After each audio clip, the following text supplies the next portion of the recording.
Никола Груевски доби азил во Унгарија. Поранешниот премиер на својот Facebook профил објави дека оваа членка на Европската Унија одговорила позитивно на неговото барање, бидејќи во родната земја бил жртва на политички прогон. Груевски објасни дека на тамошните институции им приложил несоборливи докази дека владата на СДСМ сака да му ја одземе слободата користејќи недемократски методи и чекори, злоупотребувајќи го обвинителскиот и судскиот систем во Македонија. Посочив и приложив конкретни примери дека во Република Македонија не постојат услови за фер и законски судски процес, ниту пак начин во една ваква атмосфера на политичка хајка од страна на владата да го заштита мојот живот од бројните закани кои ми беа упатени.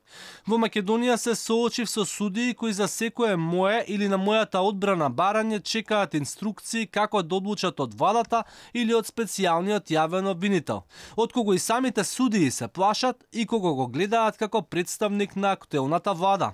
Тој истакнува дека во земјава се живее во услови на репресија од страна на владата, дискриминација, прогон, политички апсења и целосна контрола на владата врз судскиот и обвинителскиот систем.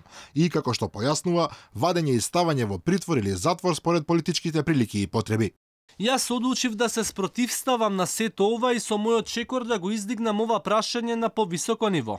Одлучив да не ја исполнам желбата на СДСМ додека тие ја разграбуваат и распродаваат државата и националните интереси, да седам затворен со политичка одлука и секојдневно да се борам за преживување во затворот, за каде добив сознание дека ми се подготвува ликвидација. Не избегав од правдата, туку користејќи други меѓународно правно регулирани методи, продолжувам да ја барам правдата и за мене и за сите други жртви на политичкиот прогон во Македонија.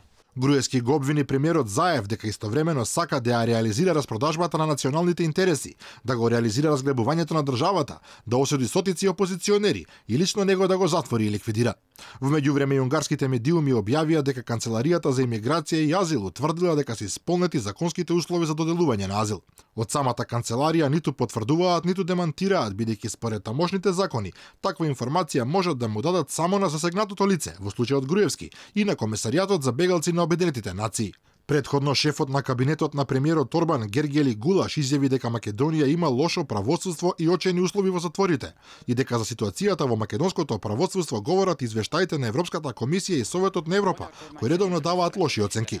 Токму овие параметри, потенцираше Гулаш, се земаат предвид во постапката за добивање азил во Унгарија.